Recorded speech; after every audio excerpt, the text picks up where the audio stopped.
시청자 여러분 안녕하십니까. 제가 유튜브를 시작한 지 한 달쯤 됐는데 일반 유튜버로서는 폭발적인 성장을 하고 있습니다. 그래서 구독자님들께 감사한 마음으로 뭔가를 해야 되겠다는 마음에서 구독자님들께 어떤 의미가 있을지는 모르겠지만은 제 채널창에 핸드폰 번호를 등록했고 구독자님들과 밤 9시부터 11시 사이에 소통의 시간을 갖고자 합니다. 그렇게 하는 이유는 영성TV는 단순히 영상만 보고 가는 채널이 아니라 앞으로 제 채널이 성장해서 구독자가 몇만 명, 10만 명 이상 이렇게 되면은 우리 구독자님들 중에 뭐 경조사가 있을 때 지역별 구독자님들이 같이 참여해서 힘을 좀 보태줄 수도 있을 것이고, 우리 사회가 정의가 꼭 이기는 사회가 아니기 때문에 힘이 없어 억울한 일을 당하는 구독자님들이 있을 때에 우리 유튜브에서 방송을 해서 여론을 환기한다든지 아니면은 전체 구독자 서명을 받을 수 있는 시스템을 마련을 해서 각종 기관에 탄원을 할 수도 있을 것입니다. 그것은 엄청난 힘이 될 것입니다. 또 꼭 그런 것이 아니라고 하더라도 지금 우리 사회는 순수한 시민이 없는 정치 앞잡이 시민단체들이 판을 치고 있습니다. 따라서 대한민국을 사랑하는 마음으로 우리 순수 시민들이 뜻을 모아서 정치권에 견제도 할 수 있을 것입니다. 그러나 무엇보다도 제가 살아본 바로는 우리의 삶은 사람 속에 답이 있다고 생각을 합니다. 옆집 이웃도 모르는 사람들이 천길 만길 멀리 떨어진 곳에서 우리를 죽이려는 자들을 민족이라는 이름으로 억지로 엮을 것이 아니라 흑인과 백인이 서로 다르지만은 같은 이념을 가진 사람들이 모여서 사는 곳이 국가가 아니겠습니까? 영성TV는 경제적으로 후원을 받거나 슈퍼챗 같은 것을 받을 목적으로 모이는 것이 아닙니다. 그냥 순수히 같은 이념을 가진 사람들이 모여서 경조사 있을 때 지역별로 시간 되는 사람들이 같이 좀 참여해주고, 그 지역에 다른 경제사가 있을 때 그 사람이 또 좀 참여해주고, 또는 힘이 없어 누군가가 억울한 일을 겪을 때 우리 모두가 서명을 하거나 방송을 해주는 등 방패막이가 되어주자는 것입니다. 사람 사는 사회, 사람이 곧 힘입니다. 영국성TV가 수십만 구독자로 성장을 하면은 그것이 곧 참여하신 구독자님들의 든든한 뒷배가 되는 것 아니겠습니까? 그러다 보면은 정치권이 올바른 방향으로 나가지 못할 때 정말 순수한 우리의 뜻을 모아서 정치권에 전달할 수도 있을 것입니다. 무한한 우주도 한 점에서 빅뱅이 시작된 것처럼 영국성TV도 처음 시작은 작았지만은 구독자님들과 함께 머지않아 크게 성장할 것이라고 저는 믿어 의심치 않습니다. 그렇게 되려면은 저 혼자의 힘으로는 부족하고 저와 뜻을 같이 하는 여러 구독자님들이 저와 함께 해주십시오. 그래서 주변 지인분들의 영국성TV를 좀 많이 소개해 주십시오. 처음 어려울 때 동고동락을 한 친구가 가치 있는 친구고 진정한 친구 아니겠습니까? 영국성TV는 나이 불문, 성별 불문하고 구독자님들과 인간적인 친구가 되고자 합니다. 제가 너무 바빠서 가급적이면 밤 9시나 10시, 11시 사이에 통화를 하고자 합니다. 주로 카톡으로 주시고 카톡이 불편한 분들은 전화로 주셔도 됩니다. 통화할 때는 이미 저와 뜻을 같이 한 친구로 생각하고 저는 편하게 통화할 것입니다. 그러니 처음이라고 너무 부담 갖지 마시기 바랍니다. 영국성TV가 내 친한 친구고 곧 그것이 나의 힘이다 라고 생각해 주시면 감사하겠습니다. 서론이 너무 길었습니다. 미국 회담이 결렬된 후에 한미군사훈련을 묻는 기자들의 질문에 트럼프가 한미군사훈련은 비용 때문에 취소했다는 취지로 얘기를 했습니다. 여러분들은 이 발언을 어떻게 생각하십니까? 트럼프가 직접 한 말이니까 아마도 대부분 액면 그대로 받아들여서 트럼프가 한미군사훈련을 돈 때문에 취소했구나 이렇게 생각들 하실 겁니다. 그러나 저는 그렇게 생각하지 않습니다. 미국이 1년에 국방비가 얼마고 군사력을 얼마나 중요하게 생각하는 국가인데 그깟 비용 얼마로 중국과 북한을 견제하는 전략적 요충지인 대한민국에서 한미군사훈련을 중단하겠습니까? 중요하다면 돈이 문제가 아니겠지요. 많은 분들이 동의하시겠지만은 지금 트럼프는 대한민국을 동맹은 고사하고 아마도 우방이라고도 생각하지 않을지도 모릅니다. 제재를 하고 있는데 북한에 못 퍼져서 안달이지 않나. 사드 배치 때는 민간인들이 군부대 앞에서 검문검색을 하는 해토픽이나 나올 만한 만행을 저질러서 사드 부대원들이 거의 1년 동안을 물을 넣어서 불려먹는 비상 전투 식량으로 버텼다고 하지 않습니까? 이 정도라면은 이혼 전에 증거를 잡기 위해서 녹음이나 하고 있는 부부 사이 정도로 생각하고 있는지도 모릅니다. 그런데 한미 군사 훈련을 같이 하면 어떻게 되는 것입니까? 각종 군사 정보 및 군사 전략들이 중국, 러시아, 북한 등에 안 넘어간다는 보장이 어디 있습니까? 게다가 실질적으로 적군인지 아군인지 구분도 안 되는 군대와 훈련할 이유가 없다고 생각할지도 모를 일입니다.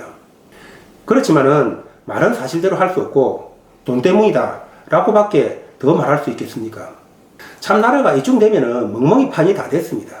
무려 5천만 국민의 삶에 막대한 영향력을 가지고 있는 저 문재인이가 나라를 이 모양 이 지경으로까지 만들어 놓고 국민들을 수렁으로 밀어넣는 것을 보니까 아, 저자는 참 인간의 탈만 쓰고 있지 사람이 아니다 라는 생각을 개인적으로 했습니다. 한두 사람이 아니고 5천만 국민 앞에 씻을 수 없는 대죄를 지었다면 그 죄가는 문가의 자자손손 대대로 영원히 유산될 것이라고 저는 봅니다. 직전 방송에서 보통 회담이 결렬되면은 상대를 비방하고 책임을 떠넘겨야 하는데 평온한 것이 더 무섭다는 말씀을 드렸는데 이용호가 현지 시각으로 밤 12시에 기자회견을 열어서 미국 측의 주장에 조목조목 반박을 하면서 회담 결렬의 책임을 미국 측에 떠넘겼습니다. 회담 결렬의 명분을 확보하자는 얘기겠죠. 여기서 우리가 주의 깊게 봐야 할 사실은 회담이 깨진 주요한 원인은 미국이 영변 외에 새로운 핵시설을 제시한 것이라고 봐야 할 것인데 영변 외에 알파는 회담 전에 이미 미국이 대외적으로 흘린 사실이라는 것입니다. 그렇다면은 그러한 것들은 실무협상에서 이미 다루어졌어야 하고 깨지더라도 실무협상에서 깨졌어야지 왜 정상회담까지 와서 깨어졌냐는 것입니다. 그것이 실무협상에서 합의가 안 됐는데 어떻게 해서 정상 간의 만남이 이루어졌냐는 것입니다. 미군과 김혁철이 야 이거 우리가 합의 못하겠으니까 정상 간에 만나서 합의하라고 하자 뭐 이렇게 했을 것 같습니까? 아니란 건 다들 아시죠? 그렇기 때문에 저는 이것이 무서운 얘기라는 것입니다. 즉 미국의 의도적인 회담 파기 가능성이 높다는 얘기입니다. 북한은 몇 개월 전부터 최선희가 비건을 피하는 등 미국과 회담할 생각이 없었습니다.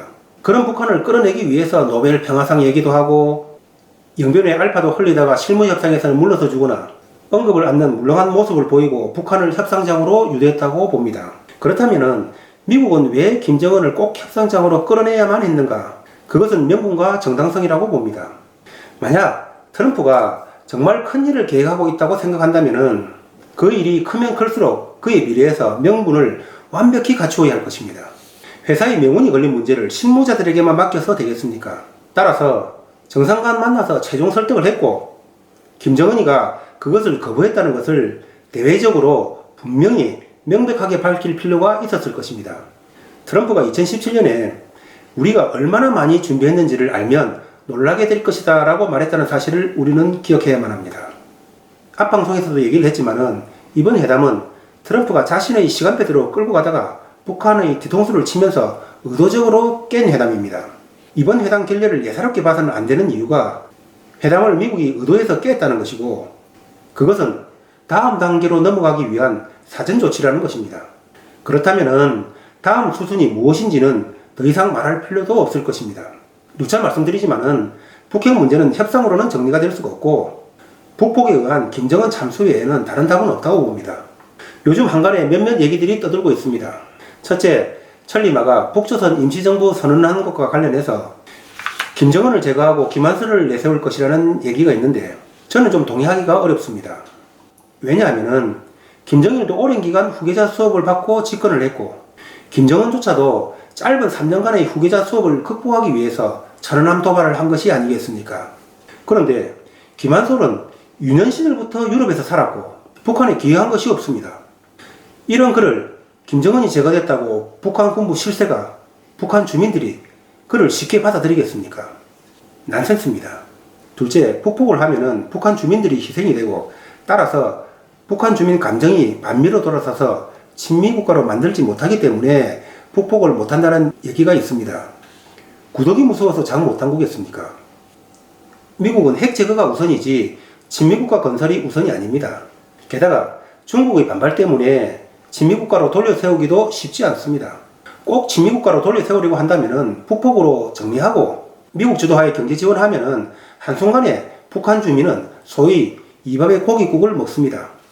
그렇게 되면 금방 친미국가로 돌아섭니다. 베트남과 이라크가 그것을 증명하고 있지 않습니까? 따라서 이 견해도 동의하기 어렵습니다. 셋째, 북폭보다는 김정은을 암살할 것이라는 견해인데 이것도 논리적으로 근거가 충분치 않다고 봅니다. 김정은을 암살하고 나면 그 다음은 어떻게 합니까? 군부 실권을 잡고 있는 인물들이 정권을 장악할 것인데 그들이 친미국가로 돌아선다는 아무런 근거가 없습니다. 미국이 뭐 그들과 내통이라도 하고 있다는 얘기입니까? 논리적 근거가 희박하다고 봅니다. 방금 몇 가지 견해들의 출처가 어딘지 저로서는 알 길은 없습니다만은 그 견해를 낸 사람들의 의견에 대해서 제가 비판할 의도는 없다는 점을 미리 밝혀둡니다. 저는 북폭으로 북한을 완전 정리해서 핵 기술자들까지 모조리 정리하는 방법이 가장 확실한 방법이라고 저는 봅니다. 마지막으로 경제제재 플러스해서 해상 봉쇄를 할 수도 있겠지만은 북한이라는 국가가 300만을 굶겨 죽이고도 버티고 가는 국가라는 점을 안다면은, 그리고 미국 대선이 내년이라서 시간이 없다는 점을 떠올린다면은 해상 봉쇄를 먼저 하더라도 그것은 북폭으로 가기 위한 수순일 뿐 그 자체가 답이 될 수는 없다고 봅니다. 결론적으로 다시 말씀드리면은 미국이 의도적으로 회담을 깼다는 것은 다음 단계인 북폭의 전주곡이 될 가능성이 높다고 봅니다. 기회의 창이 닫히고 있다고 미국이 경고했지 않습니까? 트럼프가 귀국길에 느닷없이 만약 우리 자신을 방어해야 한다면 싸울 것이고 우리는 압도적으로 승리할 것이다 라고 말했다는 점을 상기하면서 오늘 방송을 마치도록 하겠습니다. 오늘도 행복하고 건강한 하루 되시고 좋아요와 구독을 부탁드리겠습니다. 감사합니다.